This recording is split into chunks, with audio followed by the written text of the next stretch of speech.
नमस्कार दोस्तों। USA India को लगातार प्रेशराइज कर रहा है कि किसी तरह से इंडिया रसिया ऑयल ट्रेड समाप्त हो जाए और इसी वजह से ट्रंप ने इंडिया पे एडिशनल 25% प्यूनिटिव टैरिफ्स इंपोज किए थे। लेकिन India continues buying Russian oil. US के जो टॉप ट्रेड निगोशिएटर्स इंडिया में आए हैं, उनका भी एक ग्रेट प्लान यही है कि जब तक इंडिया रशियन ऑयल परचेज करना बंद नहीं कर देता, तब तक इंडिया के साथ कोई कंस्ट्रक्टिव ट्रेड डील नहीं होगी। हालांकि न्यू जर्सी के गवर्नर फिल मर्फी, जो कि एक बड़े डेमोक्रेट नेता हैं, उनका कहना है कि इंडिया के साथ जल्द ही एक ट्रेड डील हो सकती है, लेकिन एक बड़े समझौते के साथ। अब ये समझौता कौन करेगा, इंडिया करेगा या यूएस करेगा, ये तो आने वाला वक्त ही बताएगा। लेकिन यदि हम रशियन ऑयल को परचेज करना बंद कर देते हैं, तो इससे हमारा एक बड़ा कंज्यूमर बेस प्रभावित होगा, क्योंकि आप सबको पता है इंडिया विश्व का third largest oil importer and oil consumer देश है। एंड हम डिपेंडेंट रहते हैं क्रूड ऑयल को लेकर। ऐसे में यदि रशियन ऑयल को परचेज करना बंद करेंगे, तो नए रास्ते तलाशने होंगे, और नए रास्तों में हमें ईरान दिखता है, इसके अलावा वेनेजुला दिखता है, या यूएस की बात कर सकते हैं। यूएस से भी क्रूड ऑयल परचेज किया जाता है, लेकिन उसकी क्वालिटी उतनी बेटर नहीं है, एंड उसको रिफाइन करने में भी हमको ज़्यादा खर्चा आता है। उसका जो ग्रेड या उसकी जो क्वालिटी है, हमारी रिफाइनरीज को सूट नहीं करती है। रशियन ऑयल की बात करें, वेनेजुला की बात करें, ईरानियन ऑयल की बात करें, वो हैवी बल्क में हम रिफाइन कर सकते हैं, हमारे पास इंडस्ट्रीज उसकी हैं। तो नए रास्तों में फिर अगर ईरान के पास जाएंगे, तो पहले से ही ईरान के ऊपर तो हैवी सैंक्शंस लगा रखे हैं, वेनेजुला के ऊपर सैंक्शंस लगा रखे हैं। जो हमारा $600 मिलियन का डिविडेंड फंसा हुआ था, जिसके बदले में ऑयल परचेज करना था, वो भी हमारा पूरा नहीं हुआ है। तो ऐसे में आप देखोगे, ऑयल ट्रेड को लेकर रसिया हमेशा से इंडिया के साथ खड़ा रहा है, इंडिया को बैक करता आया है। रिसेंटली यूएन में खड़े होकर Russian foreign minister Sergei Lavrov ने वेस्टर्न वर्ल्ड को लताड़ लगाई है, एंड इंडिया को बैकिंग करते हुए कहा है कि इंडिया के पास सेल्फ रिस्पेक्ट है। वो जहां चाहे जिससे चाहे ऑयल परचेज कर सकते हैं, ट्रेड कर सकते हैं, चाहे डिफेंस की बात हो, टेक्नोलॉजी की बात हो, या अदर काइंड ऑफ कोऑपरेशन की बात हो। Russian foreign minister Sergei Lavrov speaking to Indian media on the sideline of UN general assembly.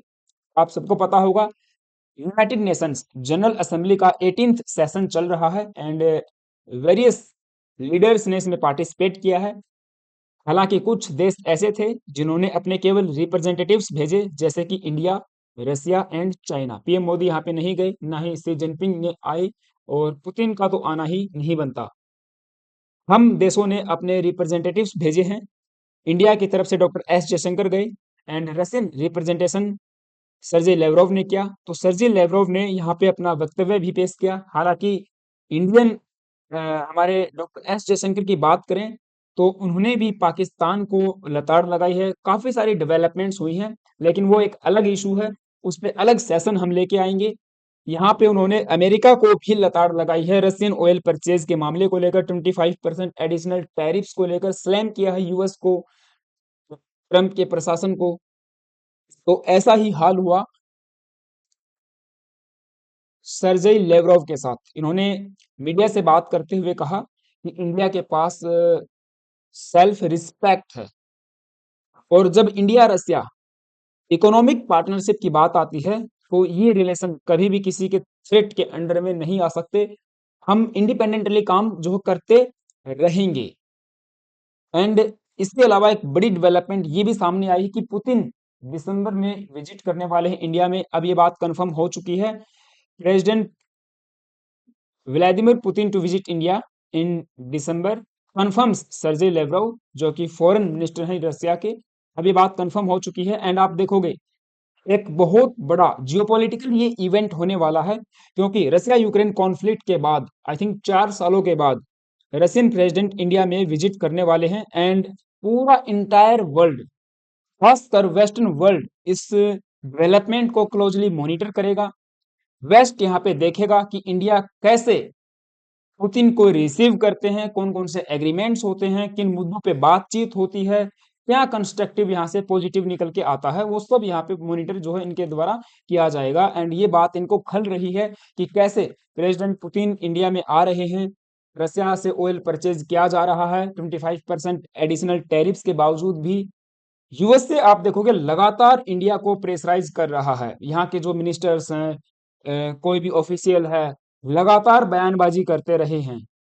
जबकि आप सबको पता है चाइना भी बल्क में रशियन ऑयल को परचेज करता है, वहां पे स्टेटमेंट्स नहीं आएंगी, वहां पे टैरिफ्स नहीं आएंगे।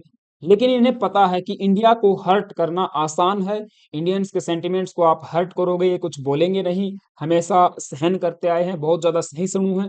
तो ये आप देखोगे US presses India cut Russian oil imports और watch trade deal slip away.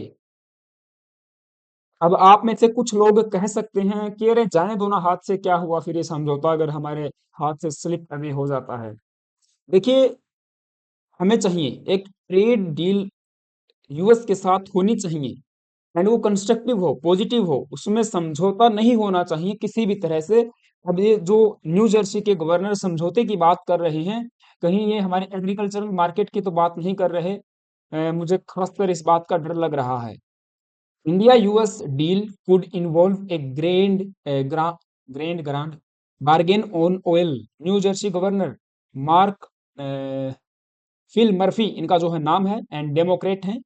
इसके अलावा रसिया यूएस के द्वारा या ट्रम्प के द्वारा जो भी टैरिफ्स इंपोज किए जा रहे हैं अलाइज के ऊपर, उस चीज को भी ये क्रिटिसाइज करते हैं। लेकिन रसिया के रिस्पेक्ट में जब बात आती है तो ये कहते हैं कि हाँ ट्रम्प ठीक कर रहे हैं। तो ये बात कहीं ना कहीं सही है कि ट्रम्प के टैरिफ्स की वजह से हमारे इंपोर्ट्स भी प्रभावित हुए हैं, बहुत ज्यादा इफेक्ट हुए हैं।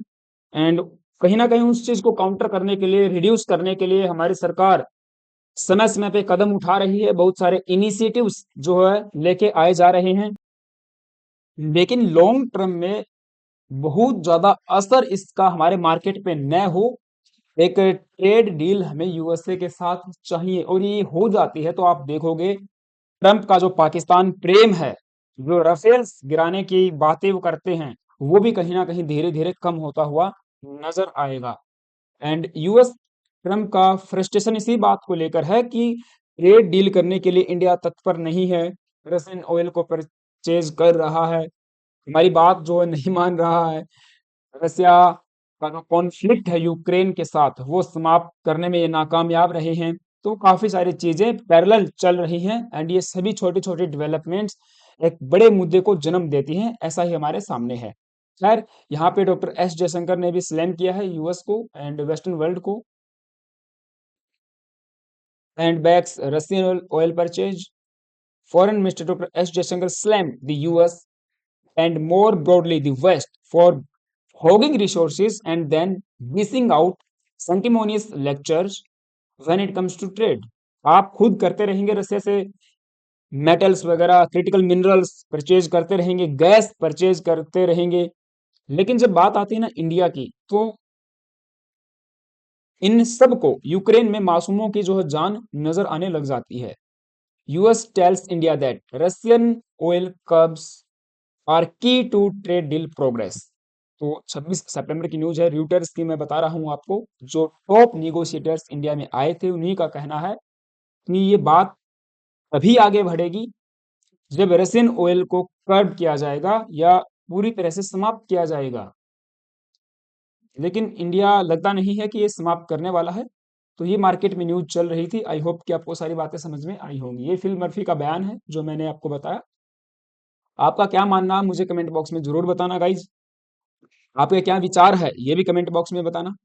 चैनल पे नए आए हो प्लीज एक सब्सक्राइब करना, वीडियो अच्छी लगी तो एक लाइक कर सकते हो, अपने सुझाव कमेंट बॉक्स में रखना। Thank you, have a nice.